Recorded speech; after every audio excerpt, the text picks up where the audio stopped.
Da-da-da. Hello. All right. So, as always, I'm going to be super awkward at the beginning because I just never know if people can hear and see us. But I am here today with the beautiful and very talented, we'll get to that too, but with Coco from Color Resale. Hi, Coco. Hey, thank you so much for having me. This is such a treat. Thank you for being here. Okay, so I'm just wanting to make sure if you guys can hear us and see us, please let us know just so we're not like blindly talking at just each other and like not actually doing anything of any importance. But like I said, this is Coco from Color Resale, and someone said they can't see me. Molly, you can't see me? Can you hear us? Okay. It's gonna be that kind of start. Oh, okay. See and hear. Okay, good. So now they can see us and hear us. Okay, perfect. Please let me know if something goes haywire because I would not be surprised. Okay, so this is Coco, and I got to know Coco just from like observing her from afar through her Instagram. And I actually, when I had a video maybe like a couple weeks ago, and I was talking about like using Instagram as a means to help grow your business. And Coco was one of the Instagram accounts that I was thinking of as someone who does such a beautiful job of not just putting out good and valuable and beautiful content, but also like about branding. Like I feel like you're so good in your stories. You always have the little like loop thing. Like as soon as I get to your stories, I'm like, I'm at Coco's stories, like it's so beautiful and well done. And when I heard that you also like do art and stuff, I was like, well, that makes sense now. But Coco, why don't you just tell us a little bit about what you're doing right now? Because I know you have such a huge variety of things that you have your hands in, but tell us about what you're doing right now in your reselling business. And if you want, like how you got there too. Okay. Wow. So how I got here too? Okay. Yeah. So I first off, that intro is amazing. That's like the sweetest intro I've ever gotten. And thank you so much for putting this together. Your content has been such a great resource for all of us, and the channel is so fun. I've enjoyed both nights so much. Oh, good. So before reselling, I was a teacher. Oh my God, were you really? I was. I art teacher. Waldorf early childhood education. So artsy, being artsy with 5-year-olds was my jam. And when we found out we were pregnant, it was like this really exciting surprise that we didn't really plan ahead for. So I worked up to my due date. And then after I had like a complicated birth and I had to just be with Ina and my baby Ina. And we went back home to Hawaii. And I was like talking to my family and I was telling them, I crunched the numbers of going back to teaching and childcare. They kind of even themselves out. I feel so guilty. I want to stay with my baby. Like, what do I do?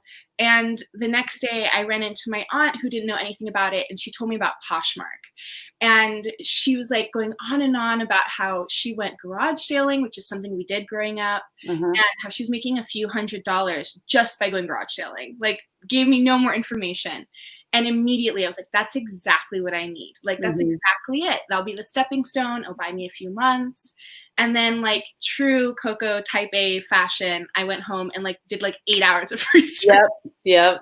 And I found Nicole State, and she was like the first reseller who's talking about like doing it professionally. And I was like, oh, wait a second. Like, I already go to the bins. I go thrift shopping every week. Like, this wouldn't be more work. There was just like stuff I was already doing. And so I came home and I literally went sourcing the first day I got home off the plane and listed my first thing and fell in love. I made my first sale my first day, which I'm now seeing that was like total lucky happenstance. And it took me 2 weeks to sell my first. I learned to give up. I'm like, what is this? Yeah, it was just the right time, I sold my first thing I sold was a Madewell top, and I didn't even know about Madewell. I was just like, this is linen and cute. Just goes to show. So yeah, I got into it, and I started just by working during Ina's nap, so just like 10 hours a week for like the first year. And at the end, just with that time, I was making the same I was making in teaching, and I was like, this is perfection because I was working full time as a teacher. And then I decided to go full time. So I was like, let's ramp it up, older. And then 2020 happened. It was just like both of the things happened at the same time. Yeah. And so I had to kind of shift a little bit. I started, because of Instagram and my community, kind of sharing my art one day very casually of like, I took up yoga during quarantine. I was like, oh, I got back into art. And the community was like, I want to commission portraits from you. So I started offering that. And then a shop in my area offered me a space because I was on a wait list. So those are my three main things that I'm dabbling in, is selling on Poshmark. I have a shop space that I sell through, and my commissioned art. So those three are mainly it right now. Which is amazing. And when I hear you say that, and I know you have a family, I'm like, that's too much though. Like, I don't understand. You're only one person. So how are you doing all that? Which is, you know, the reason why I have you here to talk to us about work-life balance. And I was talking to Coco a little bit before we got, you know, on the internet. What am I trying to say? I was talking to her before we went live to just kind of like even fill her in, because I don't even really think I really explained to anyone that I've asked to be on the lives really like why I asked them to be there for that particular topic. And I was telling Mogi last night too, I was like, you know, for each topic that I had in mind, I had like my top person that I wanted to ask, and I had like, you know, a plan B, C, D, but like thankfully like all my plan A people said yes, and I don't know why or how, but the reason. Oh, geez. No, I'm so thankful. But I mean, really, you know, when I think about you and who I have like envisioned you to be in my head from what I've learned of you through Instagram, I'm like, this girl, she like works out every day, but she also like hangs out with her kid in such a genuine and like real way. Like she is opening up like her space in this shop. She's doing art. And in my head, I was like, but how does she do it all? And how does, you know, a lot of times I feel like I'm doing a lot of things too, but I'm very frazzled and I'm very on edge. And I think that honestly, a lot of the people too, both in the Facebook group and in like the lives and on Instagram, a lot of their number one questions, you know, are, how do you find work-life balance? And I'm sure you don't have it 100% figured out, but can you talk to us a little bit about maybe how you even schedule your time in an intentional way so that you feel good about all the things that you're doing, but you're also, you know, ultimately doing why you went into all of that in the first place, which was to be at home with Ina, who is the cutest 2-year-old in the entire world. Like, amen. Oh my God. He is the cutest. I totally agree. So I've been obsessed with work-life balance my whole life. And it really became something I struggled with a lot when I started Color Resell and had Ina, because it was just two new things. I've never worked for myself before, and I've never had a baby before. So it's two of probably the biggest life changes ever happening at the same time. And I was just like newly married. It's just like so many new things happening at once. I will say that naturally I'm a very like, my friend says I don't dip my toe in, I jump in head first. So I'm like an all in kind of woman, which has its pros, like for sure.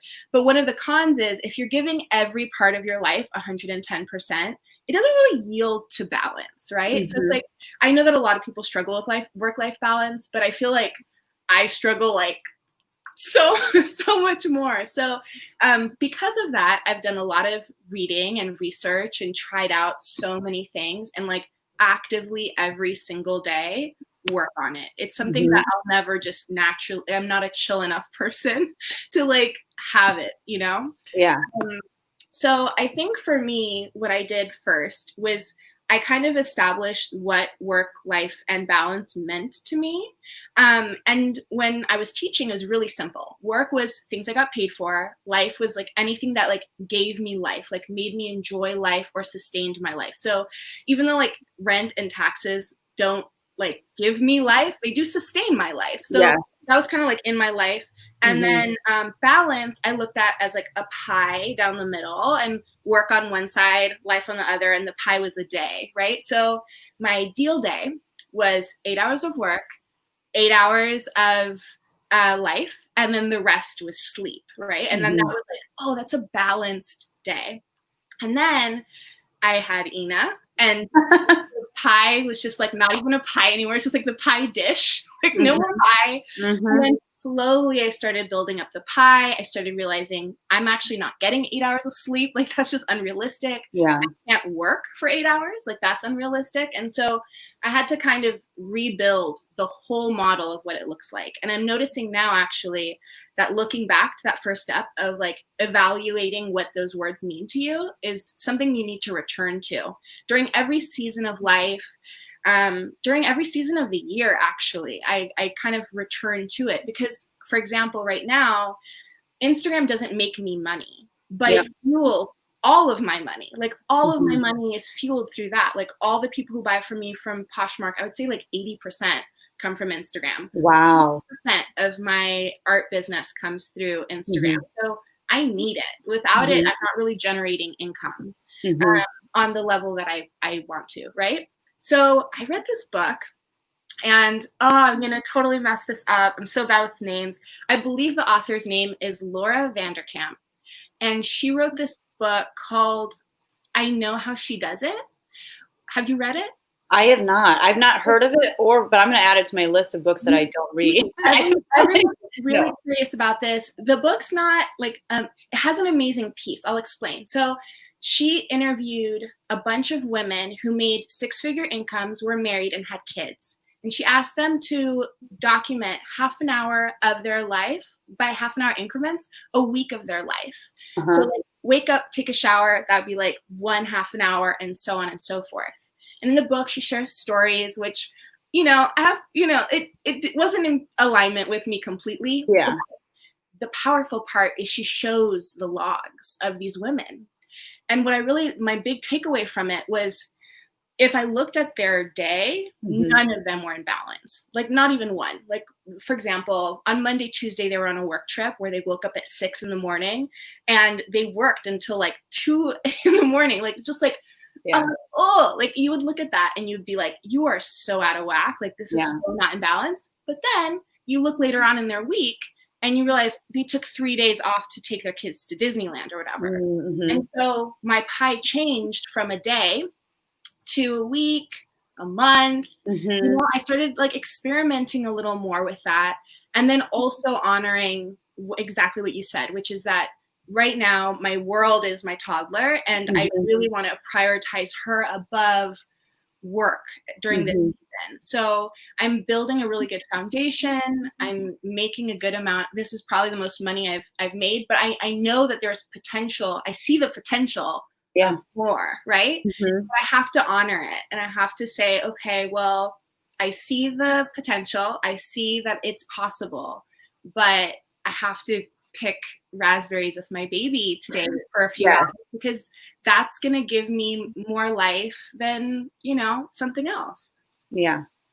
I love that. I love how you're talking about, and I'm like this too. Like I think about my day and I get so stuck in, this is how many hours I have. These are all the things I need to get done. These are all the things I would like to do, but they just keep getting pushed to the bottom until there's no more day left, But I love that idea of thinking more flexibly with time, thinking about, well, let's look at the course of this week.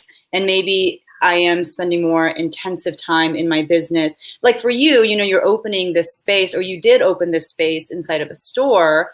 And I'm sure that there was a season when you were probably in that building more than you wanted to be and not at home as much as you wanted to be. But it's okay, because it's a season of like a few days, and then you can kind of make up for it later. There's like an ebb and a flow to where that time is going. I love that. Yeah, it's not as limiting. It really gives you a lot of space, and it's kind of, I'm all about being gentle with ourselves. Like if that's the big takeaway, that's it. If and I think by doing that, you're really giving yourself a lot of grace and a lot of flexibility. No, I love that. So can you talk to us more specifically about like, what does it look like then when Coco sits down to schedule out her day /week/month? You know what I mean? Like Because I feel like on my end, you're so intentional. That's how it comes across. You know what I mean? I try, I do approach everything with a lot of intention. That's a really important piece for me. So I do a New Year's kind of vision of like what the year will look like. I do another huge one on my birthday. I do kind of a monthly wrap up to reflect on the month that just passed, on every level, family, business, just trying to hit all the points, reflect on things I'm grateful for, but things I could do better. Because I think there's a lot of strength in looking at where you could improve. And then on Sunday night, I sit down and I plan out my week. Awesome. And then the night before the day, so Monday night for Tuesday and so on and so forth, I reevaluate. Because with a toddler, you can plan all you want. But like a great example of this was 2 weeks ago, my toddler Ina learned how to open up our fridge, which seems like a little thing. It's not. Like milk everywhere, you know, wrappers everywhere, like all the meal prep stuff everywhere. Like it was so much cleaning. And then so that week it was like so much of my life was about the fridge. Yeah. But then, you know, last week I kind of was like, you know what, let's lean into it. Let's give her a shelf. Let's Oh, that's so fun. And now she's like grabbing herself her snack. So I'm like, what, 20 minutes? Like I got 20 minutes of my week back, like every day, you know? Yeah. So it takes a lot of reevaluating. I love that. Yeah. I love that you have different checkpoints in the year too, to like, you know, rethink big picture items as your life is evolving and changing, but then you also have almost like at the beginning of every week. Before we go on, I wanted to highlight the Nurse Flipper. If you guys are looking for a really cool YouTube channel and someone, again, Nurse Flipper is also a part-time seller, and she's obviously a nurse as well as a part-time reseller, but she is killing it, like selling some crazy stuff. So I want to take this time right now, Coco, if you want to talk to us about where any super chats or super stickers that come through today's live, where are they going to go, and why did you choose this charity or organization? So I chose the NAACP Legal Defense and Education Fund. They're an organization that was founded in 1940, and they've been fighting for civil rights ever since. And Color Resell is a sustaining member, meaning that we contribute every month because I'm grateful for their work every single month, not only on like a large scale, but like personally, I'm really grateful for them because of the things that they've contributed to my life. So the things that matters to me the most are my family and my education. And if it wasn't for their organization, then, you know, Brown versus the Board of Education would not have been passed. So schools would have still been segregated. And I think about all the opportunities and spaces that I was a part of and people I got introduced to, and how I would not have had those privileges if it wasn't for that. And then I think of Loving versus Virginia. As far as my family goes, I'm part of a biracial family. So my family would not be able to be, or if they were, it wouldn't have been a legal family. And so I'm forever indebted to that organization. And I definitely like wish and pray that they keep on fighting the good fight for as long as it needs to go on for. But then I also fortify that wish with money, with supporting them financially. Yeah, because it's one thing to, you know, want the world to be better, but then it's another thing to actually take a stand and say, I'm going to be a part of helping it be better. And for some, like really the most realistic way to do that is with their money, you know, like not everyone can go outside and be a part of protests. Not everyone can, you know, do X, Y, and Z, but like the giving of money is a pretty simple way to strengthen and empower those who are in positions who can do the things that need to be done. So I love that. And so Nurse Flipper, thank you for helping us support that. And Dresden Avenue, thank you so much for the $4.99 super sticker. So thank you. Yes, any donations that you guys make, like I said, we'll be going to the NAACP Legal and Education Fund, right? Yeah. Oh my gosh, and Cardiff Closet. Okay, wait, hold on. Let's go in order here. So Veronica, biracial and binational family here too. Great organization. Love you ladies for this. And Thank you so much. Carter Closet, appreciate you both so much. We appreciate Wow. you. Thank you. That's Um, the return. Amazing. And so, one of the things that I value so much about you, Coco, too, is it's not like Black Lives Matter is a new movement by any means. I mean, Yeah. it's newer, compared to some of the other things, but there definitely has been a resurgence of the movement. And I feel like as probably one of the few Black resellers that are on Instagram or just in general, even here on YouTube and stuff, I feel like you really took it upon yourself to, help educate the community, which I was so appreciative of because it's not like you had to do it, but Yeah. you did it so gracefully. Even that side of things, when I think about, again, work-life balance and, Yeah. you still want to like be there for your family, but there's all this stuff just kind of weighing you down. Can you talk a little bit about kind of what your life has looked like, even with the resurgence of BLM and all that stuff? Yeah. So, I mean, I think like a lot of people, it took over my life wholly in a way that it hadn't before. Yeah. I've always been an activist. I've always been trying to educate myself. Like a lot of people, I didn't get a Black education. Like, my history was very white. I think that's a Mm-hmm. lot of the education that a lot of us get. And so Mm-hmm. I've spent, a lot of my adult life really educating myself on Mm-hmm. my history, the history of Black people.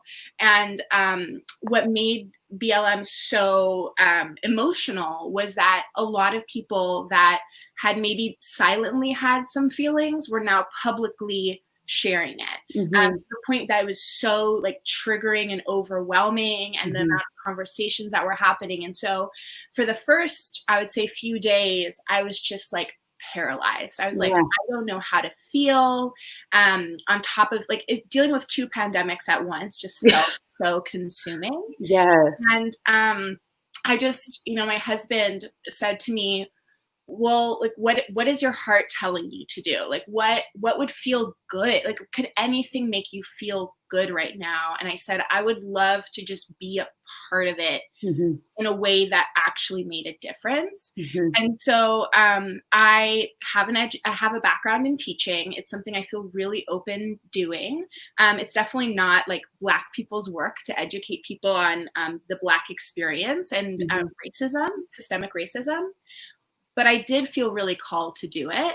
And I did feel like I had cultivated this really safe space where people wanted to learn and people had the best of intentions. And like people wanted to be woke, but were just asleep. And so I felt like I was just like kind of helping people wake up and giving people resources so that they could do their, because everyone needs to do it on their own, right? You can Yeah. only kind of nudge people awake a little bit. And I wanted it to be, instead of someone like pouring water on you or like shaking you awake, I wanted it to be like little kisses awake, Yeah. Because Kind of, that's your like vibe. You're just like you said, you believe in like being gentle to yourself, yeah, and I think that probably honestly is why your approach to, again, helping educate others on these different issues, I think that's part of the reason why it was so effective, is because it was like a little at a time and people yeah, could take a little at a time, especially those whose hearts are so hardened to it, or just so like they've just never even for a moment thought about it in that way. I think like you were just very gently like, enlightening them and showing them maybe there's another way to think about this. And I think it was so helpful to have so many different kinds of approaches from a lot of different people, because, different people need different things. But I know like I was really grateful for the information that you were putting out there. And just, again, the encouragement too, to like push myself to also take the time out of my day to educate myself more. So that was another thing that I was like, well, she's adding that to her plate too. Like, not like she has a family to support. yeah. I mean, to be honest, those 2 weeks that I was like pumping out daily content, I did ask my family for some grace. And I am not going to lie, I didn't do one dish or do any laundry or do anything for those 2 weeks. I really talked to my husband and he wanted to contribute. And he was like, I think just supporting you is the best thing that I can do besides like the, financial contributions and the petitions and stuff. I think that's the best thing I can do right now. So it was a lot of like the whole family rallying around me and supporting me and doing that. So it wasn't just me on my own, and it wasn't very sustainable. But Yeah. I had a goal in mind, and I kind of broke it down into achievable pieces.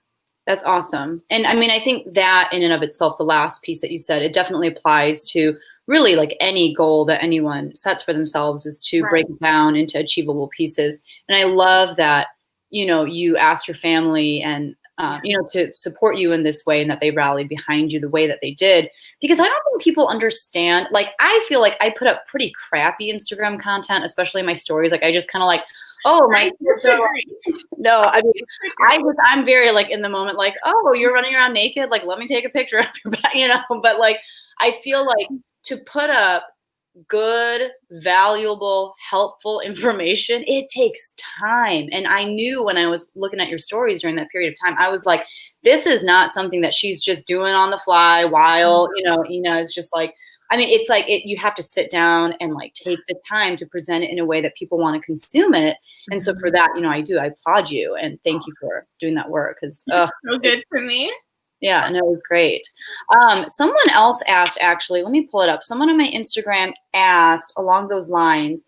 Okay, I want to pull it up because I don't want to butcher it. It was something like, how do you get your family to support you and to be a part of what it is that you're doing, especially with your reselling business? And I mean, you touched on it a little bit when with you in regards to when you were going to get more involved with Instagram and stuff, but even with reselling, how did you get like your husband's support? Your daughter doesn't really have a choice. She has to support you. But can you talk about that a little bit?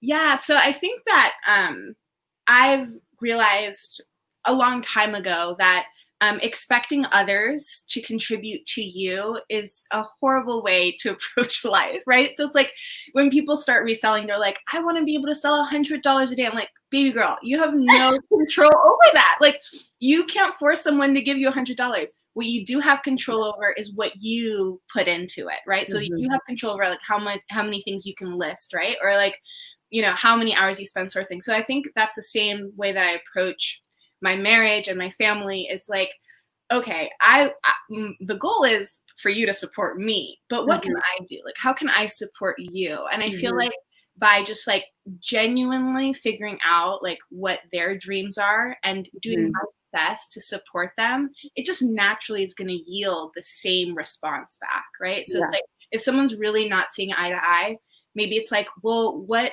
dreams are it? Start with your family's dreams, right? It's like, what's your husband trying to do? Try to support him a little bit. It might take away from your dream for the month that it takes to cultivate that habit, but eventually, you know, it's gonna help, you know? Yeah, that give and take for sure. And I think it is that lack of communication that definitely gets in the way of people understanding even why like you're running with this dream in the first place, you know? Or it comes across as like very selfish, but to like explain it in a way where it's like, well, this is for all of us, and you know.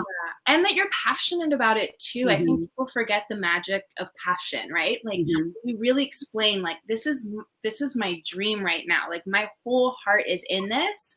It's really hard to say no to someone when you see that like sparkle in their eye and they're just approaching it from such a positive, heartfelt direction. It's you want to support them, you know? And then I found the question. So there was like a second part to it that I think you can really speak to too.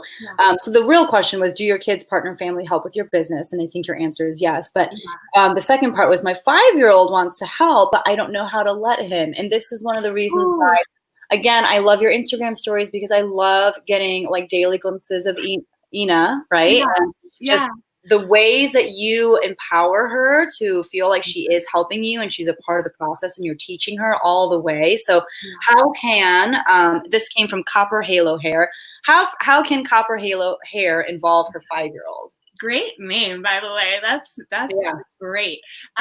So the way that I've structured my day right now is that I work before Ina wakes up, and then I work during her independent playtime. And then I work during her nap, and then I work when my husband comes home. And then if I need to, I'll work a little bit after she goes to sleep. And then I kind of look through my list, and those are all non-Ina time. So there's tasks that I just can't do around Ina. which are like steaming because the steamer's too hot. And like, I really don't prefer listing when she's around. So I save all of those tasks for those times. But then there's a lot of tasks I can do around when she's around, like package order. So I started with that. And, you know, it took a 45-minute task and turned it into a 2-hour task. Yes. But she's really invested. Yeah. So when I print out orders, she's the one who picks it up from the printer, which is like huge, just a tiptoe to reach the printer. So it's just like so much fun. She pulls it one out at a time. She also brings me my packing supplies. So my whole shipping station is like set up. And so, you know, sometimes I have to wait, and sometimes she gets the wrong thing, and we just laugh at, she thinks it's really funny when she does it wrong. And when all the packages are done, she carries it from the studio to the porch where I get USPS scheduled pickup, comes in, picks up my packages. So she takes it to the spot. And she's really owned those tasks. So in the beginning, it takes 4 times as long, but eventually it does, you know, there's a pride that comes with it. And then it becomes fun. And it, even though we're doing work, it really does feel like family time because she's the one who runs in and wants to do it, you know, on days that I don't have like anything to sell. She's like actually upset, which fuels me to like want to sell everything. So like, I don't want to disappoint Ina. You know? You're like, baby girl, let me teach you how to share this closet of mine because that's what's going to bring us more sales. And then you can get more of those shipping tables for me. Oh my God, 100%. I can't wait until she gets old enough to like share, manage the Instagram, like reply to the DM. Like I'm like, girl, as you're old enough, let's put you to work. Family business for sure. Lori, thank you so much for the $4.99 super chat. So love it. Yeah, I think it's also, you know, I have 2 kids, one is 7 and one is 3. And I think it's amazing what kids are actually capable of doing. Like my husband got a pretty new coffee maker not too long ago. And he's like a coffee snob. So he like grinds the coffee, he puts the coffee, whatever. My kids, you know, always wanted to help. Now they can make coffee on their own. I don't know how to work this coffee machine. I don't know how to grind the beans and stuff. Like if I want coffee, like my kids have to make it for me, or my husband does, because I just haven't taken the time to learn. It is really amazing what they can learn. But like you said, you have to afford that grace of like, okay, this is going to take much longer than it needs to right now. But if I can be patient and really take the time to train my child in this task, like it will get to the point where they're actually doing it, you know, and better than you potentially could. And then you can apply that same thing to yourself, you know, because we all need those moments of grace when we're learning something new, and it does take 3 times as long. And I think as adults, we have this like conception that we're supposed to just be good at everything from day one. Like I remember the first time I ever listed something, it took me 20-30 minutes to list a single item, and I had it was just such a hot mess. And I was thinking, oh my goodness, this other person's listing 30 things and it took me a half an hour. I just can't even imagine. And I totally forgot, like it's new. I don't have any of the hacks. I don't have any of the muscle memory. None of this is intuitive. The platform's new. I think that every time I have that moment of grace with Ina, I get to apply it to myself. And if my husband's lucky, to him. Usually not. Usually not. Someone has to take the brunt of like, there's only so much grace to go around.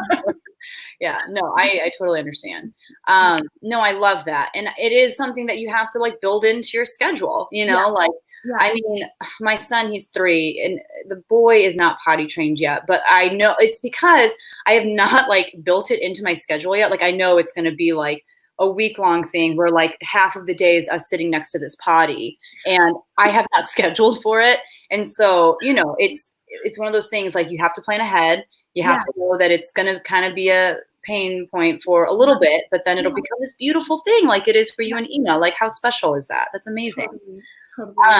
Okay, so one of the things that we talk, a couple of things. One, there's like a tornado watch right now, so you're gonna hear some like ambient like thundering and like maybe we'll do some hail. Who knows? As long as you're safe, we're good. You know. Yeah, that's what's going on in the background. But one of my favorite things too about your Instagram is the fact that you work out on what seems like an almost daily basis, and Ina is also part of this working out of yours, which is so like just the cutest thing I've ever seen. Like she brings you your water and she like sometimes are like lifting her in the air. And I'm just like, What is happening right now?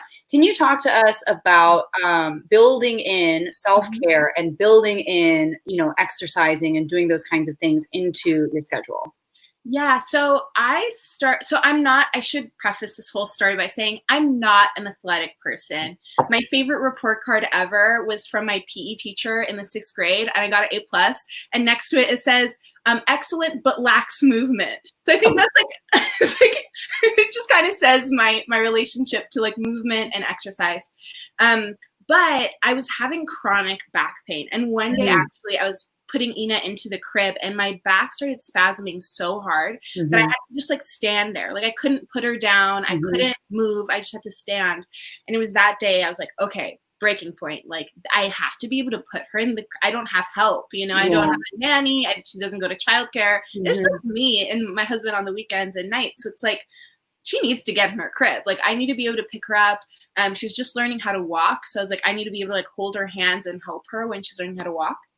And so it was really for health reasons that I started. And I think Mhm. that Ina must have known that on some level because I told her, I was like, this is to make mommy's body feel good. Like, this is Mhm. so we can play. Like, this is, and so I started off really slow. And, in the beginning, I only work out I do high intensity interval training. So I only do 15 minutes a day. Mhm. And in the beginning, I would say like 3 of those minutes were spent moving and the rest were spent like hardcore, like breathing and just like struggling through it, And Yeah.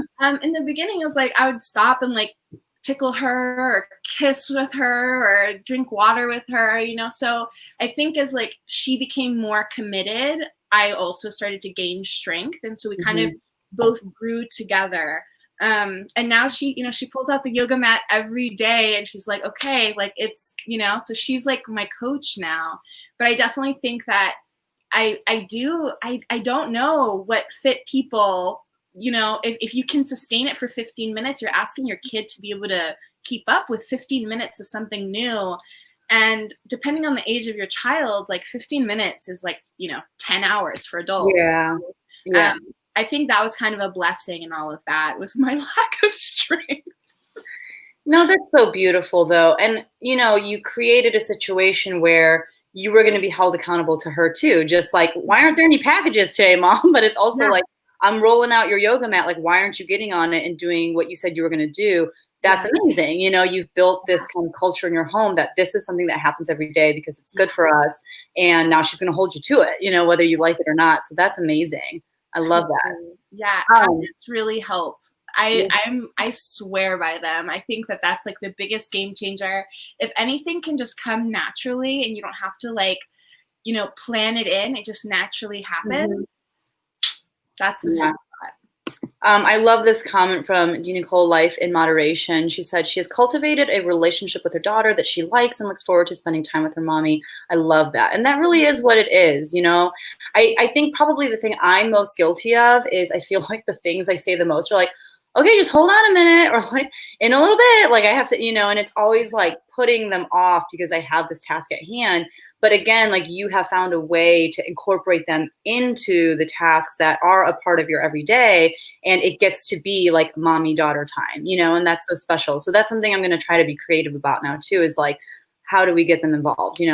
I will say, like here, because I was a teacher for 5 years to really Hmm. little children, um, Hmm.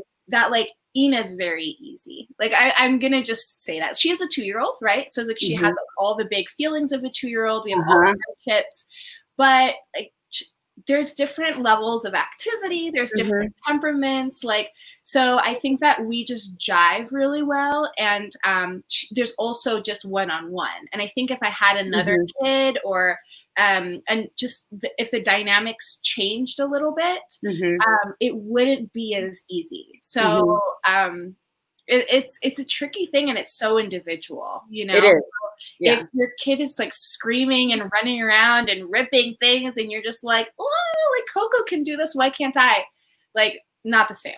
Yeah. Not the same. Like you are like equally as wonderful and magnificent and doing the same job that I'm doing. Hmm. It's just different and different Yeah. seasons too, right? I love that you said that. Yeah. Because definitely we don't want people to walk away from this and be like, look, your child can do yoga with you. You just have to train them. Like, that's not the takeaway, right? But it's, No, if you can find a way to make it natural, like you said, and it's just a part of your day and they just have grown to understand that this is our schedule, then it can work. But like you said, it's different for everyone. Yeah. Those big feelings of a 2-year-old, like my son, sometimes I don't remember what the situation was, but he was just straight up like, I can't wait. I'm like, it's been 30 seconds. Like, you need to chill out. But just like bright red, I can't wait. I'm like, oh my gosh, like, who are you? What's wrong with you? Lori Tata, thank you so much. She said, both beautiful souls. Love getting to know you, Coco. Thank you for the $20 super chat. You are amazing, Lori. And you have an amazing channel too. So you guys make sure that you check out Lori's channel. I have to admit, I do love Lori's channel. I just discovered it last week and binge watched like 8 episodes. Yeah, no, and I tell Lori all the time, and so does like the rest of the YouTube population, but like her voice is so soothing and just God, yeah. Oh my God, yeah. I love it. And that's why her podcast is awesome too, because it's like literally just her talking. I mean, I like her face too, but like just having like the voice on in the background of whatever that, it's glorious. That brings me to, and I should have asked you if you're okay talking about it. Okay, if you're not, just like we'll take a sharp right. But you have a YouTube channel. I do.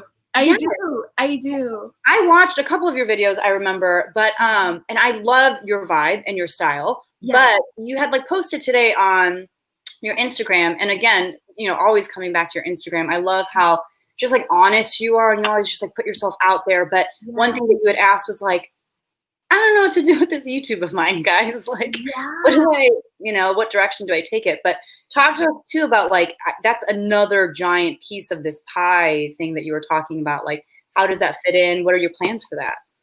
Yeah, so I love YouTube. I that's how I digest a lot of the content that I love. I love making little videos, and I've always known that I wanted it to be a piece, and I feel like it's something that I could be really good at. But I had the same approach with Instagram, where I felt like the people I really admired were people who really knew what they were doing, or at least presented that way, were experts in their field. And it's really hard when you don't feel like you've mastered reselling to be like really present and vocal in the reselling space, if that makes sense. People would ask me things, they were like, let's figure it out together, or like, I have a friend we can ask, or whatever. And so I shifted that completely with Instagram. I was like, I am an expert. I'm an expert at being Coco, and that's what I'm going to do from here on out. My pictures won't be like everyone else's. They won't be like the ones I was trying to do before, because I think when you first start something, like someone was asking me about how I learned how to get into like art and creating art. And I was like, in the beginning, just like copying masters, you know what I mean? Like, you just try to emulate Starry Night, or you just try to emulate like some other beautiful masterpiece and learn their techniques. And I feel like that's how you approach most things. That's how I approach Instagram, at least, right? And I was trying to create content that was similar. So I was like, I want to be part of this community. Let me create stuff that's similar so I can kind of fit in. And then it didn't bring me joy. I wasn't coming across authentic. It just didn't resonate with me. And I just was like, you know what, if I'm not, I don't care about being successful or not, what success truly means to me is showing up as myself. And so I figured out, I took some time and I figured out this year how to do that on Instagram. And I've taken a huge break from YouTube because I want to do some soul searching to figure out what that means in that space. Because I wasn't really showing up as authentically as I needed to make myself happy. Yeah. And so I'm having some issues with like my chest area. I'm sorry, I keep coughing and stuff, but I wanted to highlight D. Nicole Life in Moderation. Thank you for the super chat and helping support the NAACP. And thank you so much to Shop April Lane. Appreciate all the information you ladies share. Thank you for being here. I think YouTube is such an interesting beast, and I love, the way that you're going about thinking about it, and the way that you've thought about Instagram, and how you've arrived at, being as authentic as you are and presenting that to your Instagram audience. And it's not like I've been like tracking your Instagram. I feel like I mean, is it true though that it's like shown a lot of growth in the past however many months or? Yeah, so it grew really slowly until I went to Posh Fest last year. Okay. And when I went to Posh Fest, I know everyone has such mixed feelings about Posh Fest. I'm one of those people that loves it like 1,000%. Like I know, like anything in this world, there's negative things to it, but it felt like a huge slumber party, but education. It's like a slumber party. It's like the slumber party of my dreams. Yeah. Like, you see everyone you like, and there's like an educational component, and you take notes, which I love. Yeah.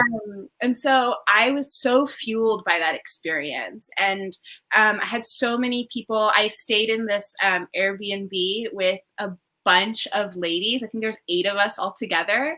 And in our late night chats, they just were like, we see so much in you. Like just being around you, we see so much. And so I was like, you know what? It just gave me the little boost I needed. So I ended off the year, like I started in February and I ended off 2019. I felt like really strong. And then it just like in the beginning of 2020, when I was like, let's take it full time, snowballed. But it's definitely one of those things that the more energy you put into it, the better it does. Yeah. Definitely. Yeah. And I also feel like when you came to that conclusion of like, I'm just going to be myself, like 1,000%, and that's who I'm going to show, you know, like you said, I'm an expert at being Coco, and that's what I'm going to show the world. I bet that's what people responded to, because it wasn't you trying to be, you know, just like another version of what was already out there, but you were like, look, like we're going to do things my way because I'm the only one that can present this information in this way. And I mean, I guess my advice to you with YouTube would be just do the same thing, you know, because it's obviously working for you on Instagram. And I feel like I would be so curious and I would tune in to see what your perspective is on some of these same things. Because that's the thing about like having a YouTube revolving around reselling. Everyone's saying the same things, you know, essentially. Everyone's just saying it in a different way because it resonates with different people depending on who's presenting the information. So I just feel like you would have such a huge audience if you were to, you know, because people love you because you're an expert at being Coco, like you said. No. Sharon J, thank you so much for the $9.99. You're two bright lights. Keep shining. I love that. What a sweet comment. Yes, it makes me think of that Rihanna song. Yeah, I think of it all the time. My husband hates that song. He's like, why is she so annoying? Because it's like she does that really nasally, like shine bright, like, you know, like the way she like bites into the word. And he's like, oh my gosh, I cannot. He also has you, and I'm sure you have like the best voice ever. So he's just like holding everyone up to your standard. No, the funniest thing is whenever I sing at home, my son will look at me and be like, stop singing. And I'm like, that's cool. You are here to keep me humble and to keep me like, I mean, like without fail, every time. I'm just like, cool. At 3 years old. My daughter used to say the same thing when she was little too. Like they would just both look at me and be like, please stop. Well, no, they weren't even that polite. They didn't even say please. They were just like, stop. Like, I don't want to hear you. Turn Blippi back on. And I'm like, oh my gosh, is your daughter into Blippi? No, we don't do screen time, and it's like the bane of my existence. I'm like, I would love screen time in my day to day. Just like not really like it, or my husband is just like, no need, you know. Yeah, that's great. I mean, it's great. Like that's how we got into independent play and like cultivating that. But you know. We don't see eye to eye. I mean, I come from like a Waldorf family, which is like a very art centered form of education where they don't believe in screens. So I had a little bit of that kind of background, but practically, I see the magic in TV. You know, like one of my friends told me that Apple Plus was like a mom of the year, like mom of 2020 was like Apple TV and like Netflix and Hulu. Yeah. I'm like, girl, I'm like a little envious. Just yeah. I mean, you know, with everything, there's pros and cons. Right. And sometimes I do feel like the iPad is like my kid's babysitter, you know, like because they're just so like, but pros and cons, I think cons are like, they don't know how to just sit there and like be bored. Like they don't know how to create something out of nothing because they're so used to like, well, let's throw this in front of you. And now you can be entertained. But I do think that there is some great content out there for kids too that, Totally. like sometimes my kids will say things to other people and my friends are like, wow, they're so smart. And I'm like, I didn't teach them that. Like that was Blippi, or that was, this random Filipino family that my kids like to watch. Like that wasn't me. I don't know where they learned that, so there's stuff like that, but probably more cons. Yeah. No, I mean, I think exposure is amazing, especially right now when they're like not getting to do much. It's like, might as well learn some new songs, meet some new people. Like, I'm all about it. I don't know. Yeah. So you brought up your husband and you brought up how, in some ways you have differing viewpoints on different things. But I do love too the way that your husband shows up in your like Instagram and stuff. And you've talked a little bit about how he is really supportive, but can you talk too about within that work-life balance framework, how do you make time also for marriage? How do you make time for your relationship with him? Because that's another huge important component of all of this, right? So I would say that has been my biggest downfall. Like the first year of Ina's life, he got no attention. Like absolutely none. And I had friends at the same time who had kids around the same age, were married kind of the same time, like freshly married. And they were like, oh, we do date nights every week and we do this and that. And I was like, he's just like, we're just like ships passing in the night. Like I don't know anything, but we do both love food. Like food's our love language. So we always make like these like super abundant, lovely meals for each other. And we always like sit down as a family and eat a meal a day and catch up. So through it all, we've been best friends. Like that's been a constant, and we know everything about each other's lives. So there's like this intimacy of just being like co-parents and best friends that we've had through the whole thing. But then there's like another component, which is like the romantic piece. And that's honestly taken a lot of time, a lot of energy. And I think what we've done now is we've just like scheduled in the time, right? And like, even when we're busy, even when we like don't really want to, we'd rather just like veg out. We're like, okay, we're gonna just like cuddle. And like, if you really want to watch that, like, let's watch it with you. Or like, you have like 20 more orders to package, like let's do it together, whatever, like we'll just we'll figure it out. We'll just kind of have to make the time for it, because I think everything in life's like a muscle, and once you stop cultivating it does atrophy a little bit, right? And I think marriage is like that, unfortunately. It's not something that you can just water once a month and be like, I'm waiting for the fruits, right?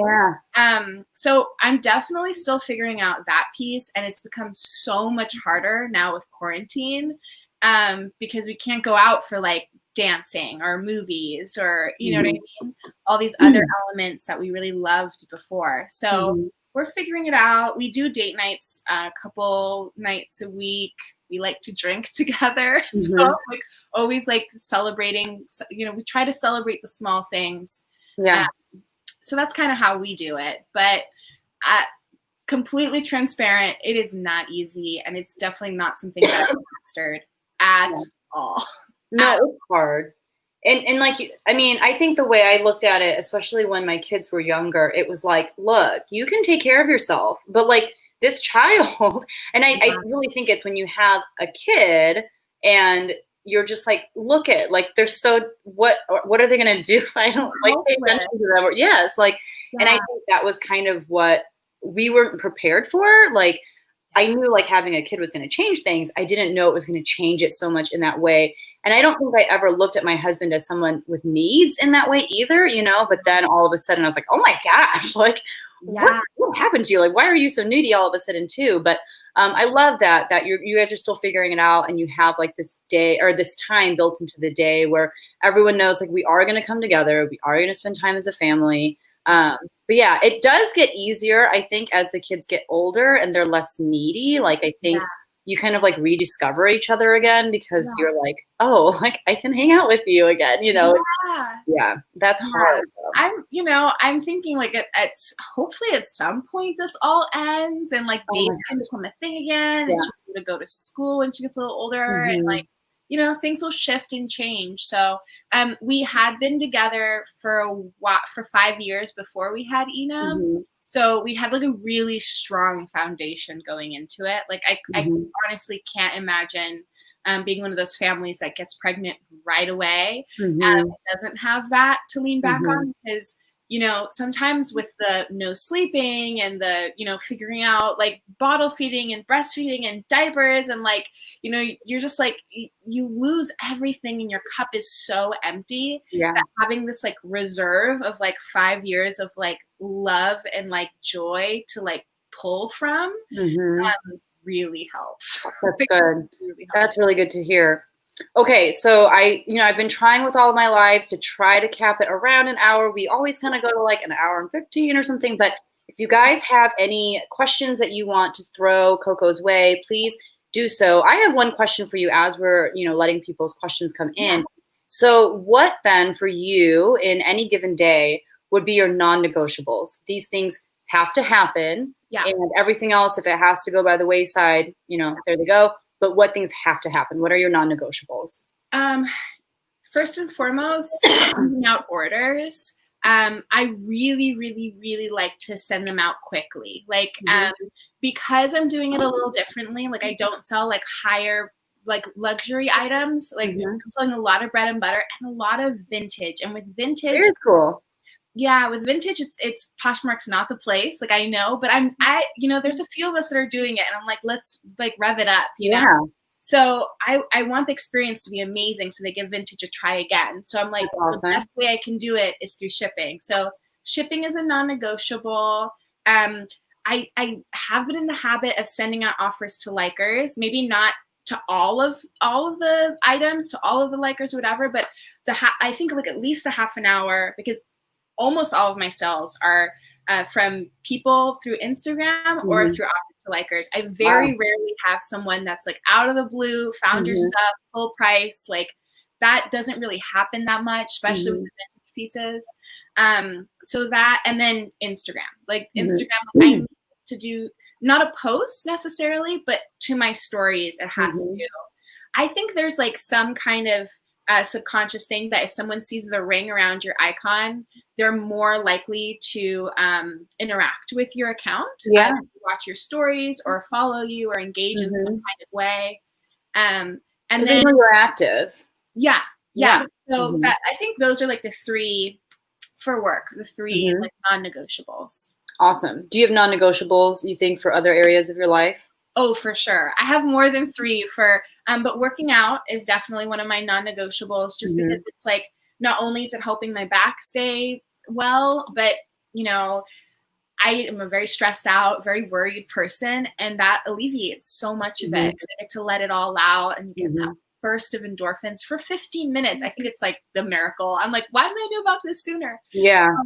And then time with Ina. That's just, and then our meal. We never have dinner in front of like the TV, or we never have it separately. It's like we always sit down together. That's awesome. Yeah. Okay, I did have another question actually from Instagram.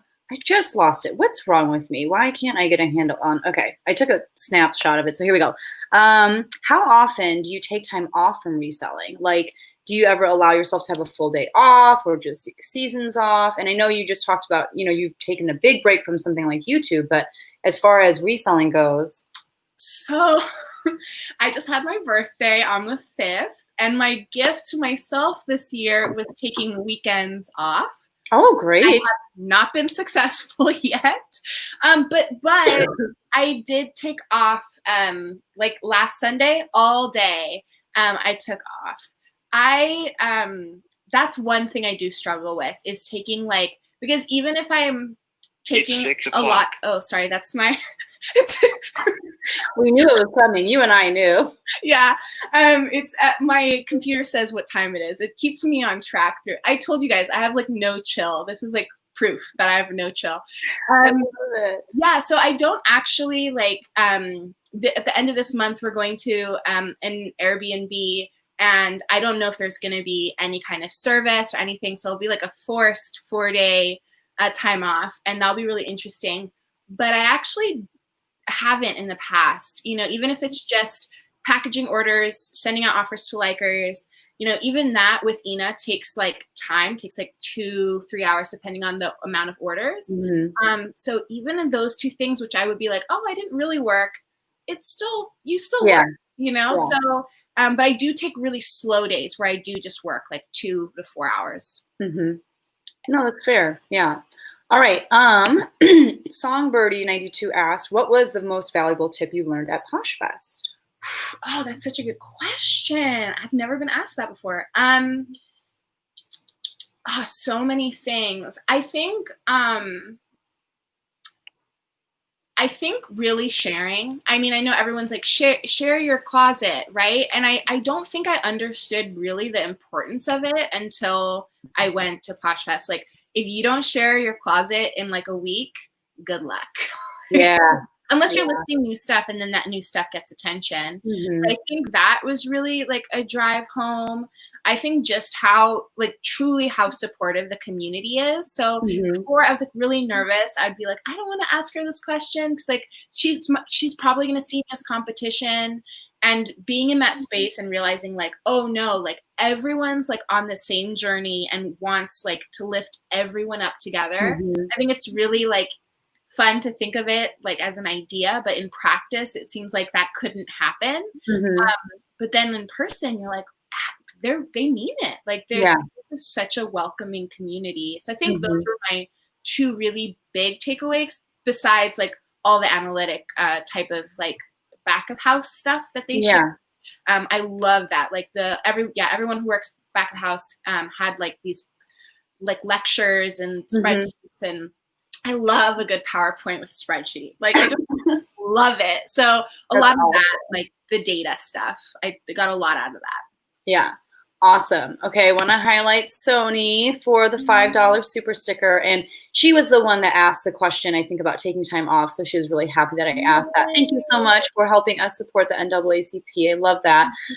Kimberly said, you ladies are so beautiful and so transparent. I like that uppercase parent. My question is, how are your children's clothes selling and what platforms do you use? And then she ended with a quote, a beautiful woman is one with a beautiful heart. So true. I love that.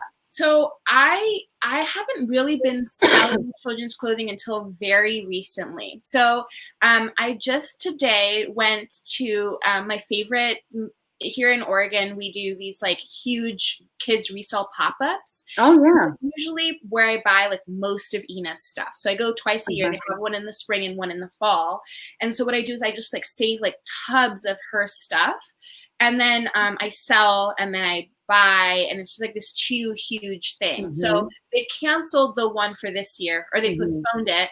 We all thought it was canceled. So I started selling stuff on Poshmark. I started getting ready for that. And also I think my shop space is I had a couple of kids stuff in there and it sold already. So I think I'm going to start doing that more there. But I don't really know much about selling kids stuff online, but stay tuned because that's definitely something I'm going to be educating myself about next month because I love it. So I'll be sharing everything that I learn as I go. I'll be very transparent about it and sharing it openly. Awesome. Yeah. I think with kids stuff, I kind of am doing the same as you. I just have a lot at home from my own kids. And Poshmark's like okay for it. I have dived into Kidizen a little bit and I really like that. I think it's a really cute app and I don't know. They're just really, And then I would recommend following Kathy from Ginger Marvin if you aren't already, because she's like a kid expert. Like she sells things for kids for more than I can sell my adult pieces, you know? And I'm like, what in the world? So I feel like she has a lot of really great information. Do you guys hear that? It's like crazy thunder here. I love it. I love a good thunderstorm, but I love it. You're not worried at all. Okay, good. Good. I don't want to scare anyone. People love, like what I found a lot of success in is maternity clothing. People love spending money during that season of life, like when they're pregnant, when they're having babies. Like, so I feel like that's like a really good little niche to get into. Yeah. Shoot, I can't think of it right now. There is someone, Murrayed Life, Alicia. She like sells, I think, primarily maternity and kids clothes. Like that's like her bread and butter, which to me just seems so like what, but I mean, it's really cool. Like she's figured out what works for her and what she can find for cheap, and she's making it work. And I mean, that's like what she loves to sell. But I never thought about it like that. I'm trying to think back to when I was pregnant and if I just like loved to shop.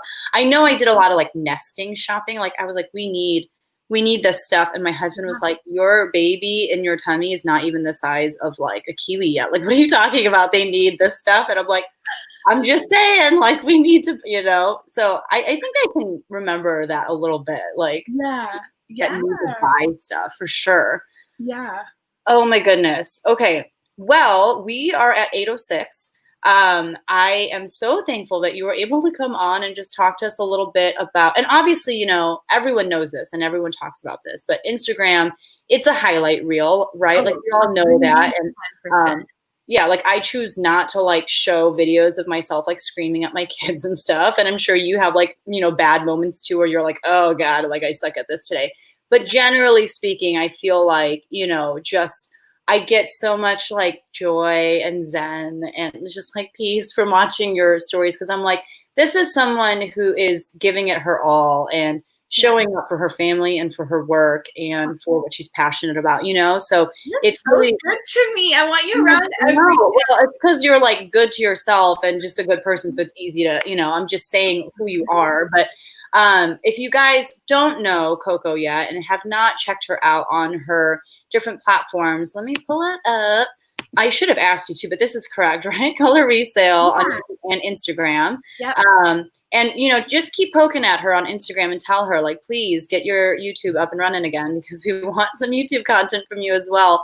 But, I mean, you really are just doing such a fantastic job. On the note of Instagram, I'm curious, how much time do you think on an average day, not like, what you were doing in the thick of BLM stuff, but like on an average day, how much time do you think you're investing on your Instagram account?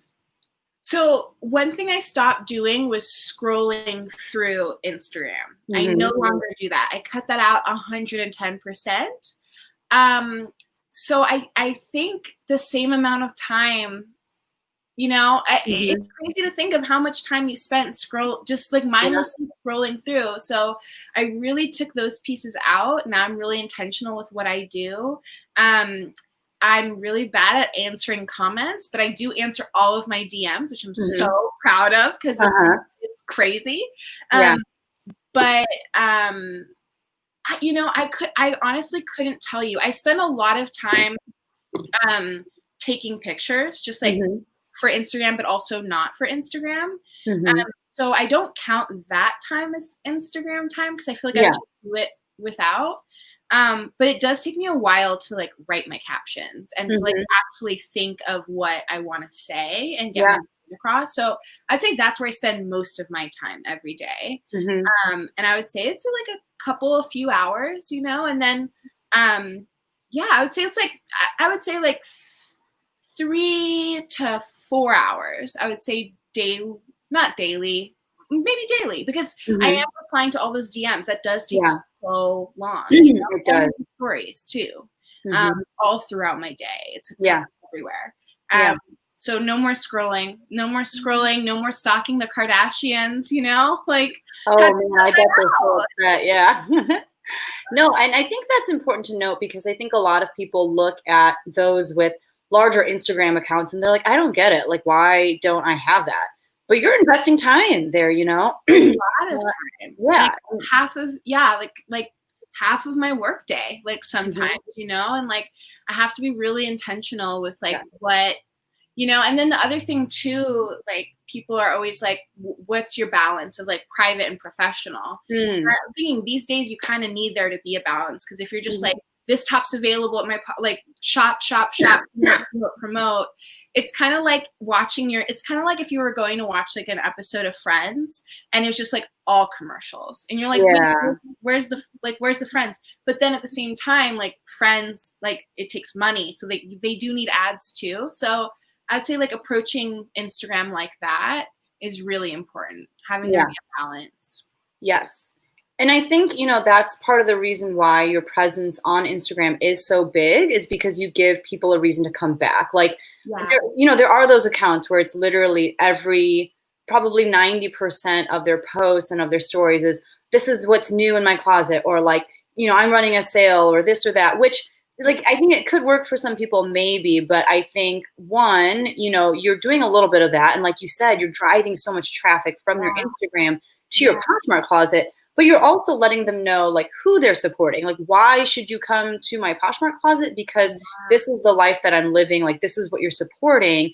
And then you're also providing valuable information that people want to keep coming back to. And I think that's the piece that a lot of people don't understand about Instagram. Like, that's the fastest and best way to grow, is by providing value so that people want to come back. And I just wanted to make sure that you talked about that a little bit, so people understand, like, that takes time, it takes intention, and it's not luck, it's no. I mean, maybe for some people it is, but if you look at, I always say, like, follower count is one thing, engagement is another. And it's really hard to fake engagement. Like, you can do it too, but it's not the same, So if you look at someone's like, I think that's more like the metric that shows value, because that shows that people are coming back and people are sharing and connecting. And so I think that's the most important metric. For sure. Cardiff Closet said, I loved watching your tissue paper folding video. I mean, it's like that kind of stuff, like, people don't think about how much time did it take you to make that, but man, that stuff takes time, and just I love when people watch it and replicate it, because it's like such a part of my daily ritual that I feel like when they're doing it, we're like connected in this way. I'm like, beautiful. We both did the envelope method today, and like, we both geeked out on that. So. Well, speaking of that, Cardiff Closet also said, I still use the envelope technique when I have extra time for wrapping, and I'm so grateful you took the time to teach us your method. I love that. No, that's beautiful. And I want to kind of bring together too something that you said, and something that Mogi and I talked about last night, which was the idea of auditing your time. And that's something that you said earlier, in our time together. And I like that you thought about your Instagram time, and you were like, well, what can go? Because a lot of it needs to stay, because it is good for my business. And you were like, what can go is the scrolling piece, but I imagine that helps you too, to stay much more honed into your message and your viewpoint. And again, like, not wanting to copy what other people are doing, or not being influenced by them so much, but sticking true to you. It does. It's like, it's a little bit of I have mixed feelings, because in the beginning I was commenting on everyone's stuff and watching everyone's content, and it made me feel so tapped into the community, and like, almost like this generosity was like going all around. I don't do it that much anymore. It makes me feel like bad, because I'm like, these are my friends, and I'm like, not even consuming their content. Like, I feel bad, but at the same time, I have noticed that my content has been a lot more mine. It's not really, it doesn't really take the color of someone else's. It's really just like vibrantly mine. Which I love. I mean, I think that's so smart, I mean, and I feel like I do spend, and that's one thing Courtney and I talked about too, like on Monday, and she's like, you can look, if you have an iPhone, you can look to see how much time you're spending on different apps on your phone.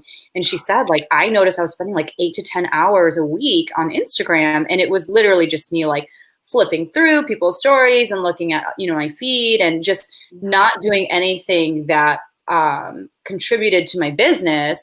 And that's when I realized, like, I really got to cut it out, and I know that there's so much like Instagramming that I can definitely cut out too, because my Instagram time definitely is not like, let me make the best content possible. Like, it's very much like, okay, like, I just want to see what's going on with everyone.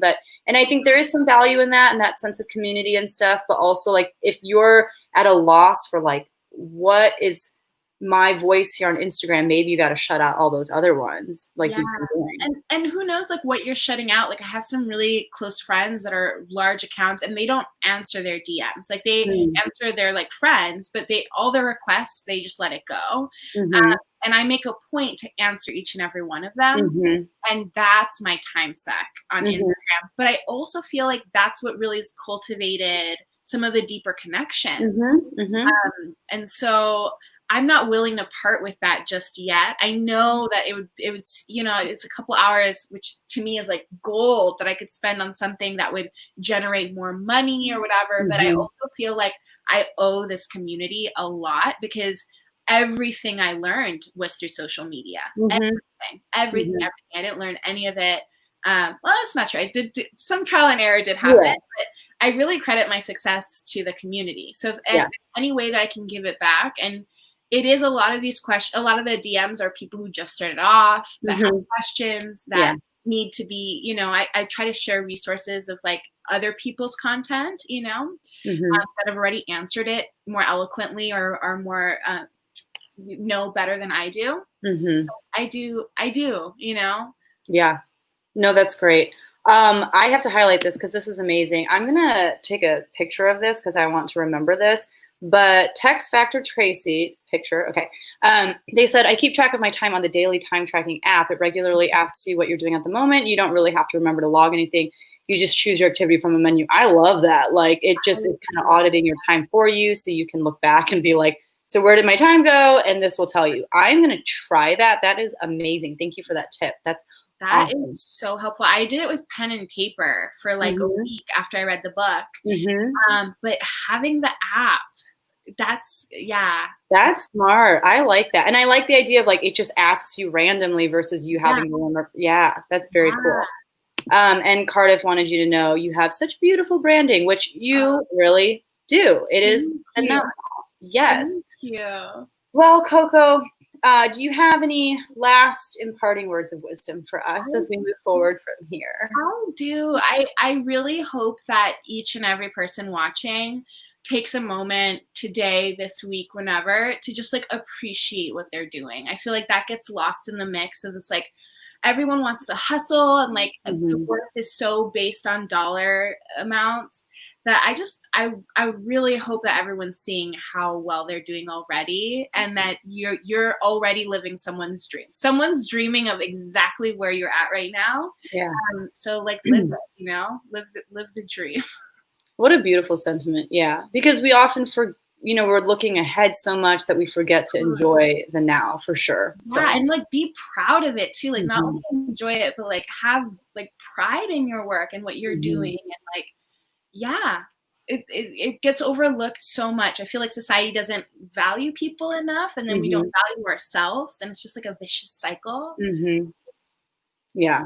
Well, thank you so much for just those encouraging words. I think a lot of people needed to hear that today. I know I needed to hear that. So thank you for ending us with that idea of being proud of ourselves, regardless of what our lives might look like at the moment, just because it doesn't look like someone else's idea of success or even our own idea of success at that moment. I mean, we have to learn to be proud of the things that we have accomplished, you know? So that is wonderful. You guys, if you are not following Coco yet, like I said, do yourselves a favor and at the very least, go follow her on Instagram. Like you will literally be blown away, even if, you know, like Cardiff Closet said, it's only by her branding, which that in and of itself is just like, what? Like what in the what? But also just, you'll get this really cool picture of what I think a really well-balanced life could look like. And it's because she's intentionally making it so. So thank you so much, Coco, for being here. I really appreciate you. You are amazing. And thank you to all of you who donated to thank you so much. Help support the NAACP, something that, you know, is really near and dear to Coco's heart. So you guys are awesome. Have a great night. And we'll see you guys tomorrow with Courtney from Courtney on Posh. All right. So that'll be fun. Bye.